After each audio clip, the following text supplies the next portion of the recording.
شخصية غامضة قصته مذكورة في القرآن الكريم، يقال إنه لسه عايش. يا ترى مين هو؟ وهل هو فعلا المسيح الدجال؟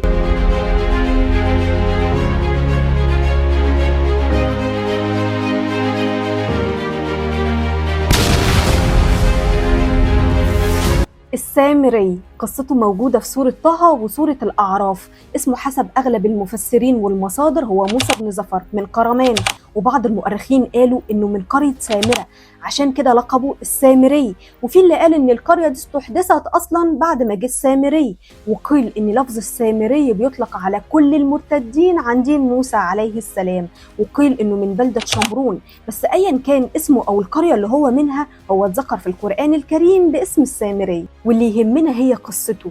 يلا بينا نشوف قصته.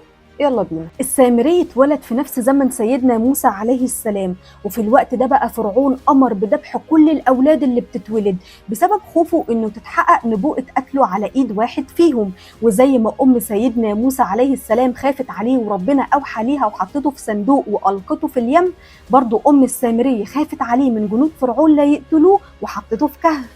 وحسب أغلب كتب التفاسير زي الطبري والقرطبي وابن جرير، قالوا إن سيدنا جبريل هو اللي اتكفل بتربية السامري وكان بيغذيه باللبن والعسل. اسمع بقى يا سيدي، بعد نجاة سيدنا موسى وقومه من فرعون اللي كلنا عارفين انه غرق هو وقومه بسبب ان سيدنا موسى ضرب البحر بعصاه فانشق البحر وعدى سيدنا موسى وقومه، وبعد كده رجع البحر تاني وغرق فرعون وقومه. وبعد المعجزة العظيمة دي بني إسرائيل وهم ماشيين شافوا ناس بيعبدوا العجل، فطلبوا من سيدنا موسى انه يجعل ليهم إله زي العجل اللي الناس بيعبدوه ده، لأنهم كانوا متعودين على عبادة الأصنام.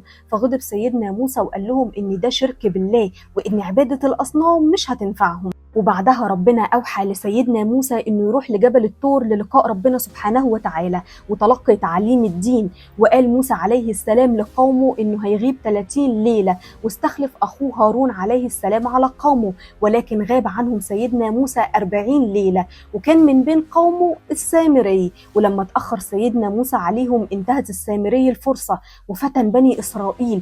والسامري ده كان لئيم وخبيث جدا ومتظاهر بالإيمان، ولكن هو كان مشرك بالله. وكان بني إسرائيل واخدين حلي ذهب من فرعون، فالسامري قال لهم هاتوا بقى الذهب ده عشان اخلصكم منه ومن أوزاره، اللي هو يعني بقى هاتوا خلصكم من الذنب ده انكم واخدين ذهب من فرعون الكافر. وخد بقى الذهب ده كله ورماه في النار لحد ما داب، وصنع منه عجل ذهب ليه خوار. طب ازاي العجل ده كان ليه صوت الخوار؟ السامري ده كان صانع أصنام شاطر جدا، عمل فتحة في جسم العجل بحيث ان لما يدخل منها الهواء يطلع من بقه الصوت ده، زي فكرة الزمارة كده لما بننفخ فيها تطلع الصوت. المهم ان قال لهم ده ربكم ورب موسى، وطبعا بني إسرائيل فرحوا جدا وصدقوه وقعدوا يلفوا حوالين العجل ويعبدوه. وسيدنا هارون ما قدرش يرجعهم عن عبادة العجل لأن عددهم كان كبير جدا، وهددوه كمان بالقتل وخاف تحصل فتنة بينهم ويتفرقوا. ربنا سبحانه وتعالى قال لسيدنا موسى عن فتنة السامري، فغضب سيدنا موسى ورجع لقومه لقاهم هايصين وعمالين يلفوا حوالين العجل ويرقصوا. وأول واحد حاسبه هو أخوه هارون وقال له أنا وليتك عليهم. فسيدنا هارون قال له إنهم هددوني إنهم يقتلوني، وخفت إن يحصل بينهم فتنة وتقول إني فرقت بين بني إسرائيل. ولما سيدنا موسى واجه السامري قال له ايه بقى؟ قال له انه شاف اللي محدش شافه، وانه اخذ قبضة من اثر الرسول فرماها على العجل فبقى ليه خوار. يعني ايه الكلام ده وايه اثر الرسول ده؟ في تفسيرات كتير، ولكن اهمهم ان يوم ما ربنا شق البحر عشان ينجي سيدنا موسى، السامري شاف سيدنا جبريل على فرسه وشاف المكان اللي تحت حافر الفرس لقاه بيخضر، فاعتقد السامري ان التراب ده لو رماه على اي حاجة هيحييها، فخد قبضة منه يعني شوية كده من التراب ده وخلاهم معاه، ولما عمل العجل رماهم على العجل عشان يبقى حي. وكان عقاب السامري عزله عن المجتمع، محدش يلمسه ولا يلمس حد، فبقى ماشي في كل حتة يبعد الناس عنه ويقول لهم لا مساس.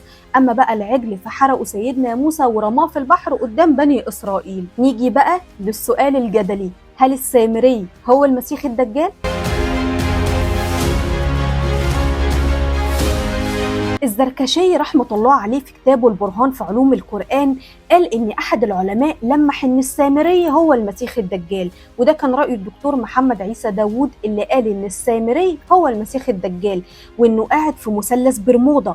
وفي عدد قليل من العلماء أيدوا الكلام ده. المؤيدين لفكرة إن السامري هو المسيح الدجال قالوا الكلام ده استنادا على الآية الكريمة: أعوذ بالله من الشيطان الرجيم، بسم الله الرحمن الرحيم، قال فاذهب فإن لك في الحياة أن تقول لا مساس، صدق الله العظيم، وإن السامري حي ومستني عقابه. وبحسب المؤيدين لفكرة إن السامري هو المسيح الدجال إن السامري عنده قدرات عجيبة، وده لأنه شاف سيدنا جبريل زي ما قلنا إن هو خد قبضة من أثر الرسول، ودي خاصية من خصائص الدجال.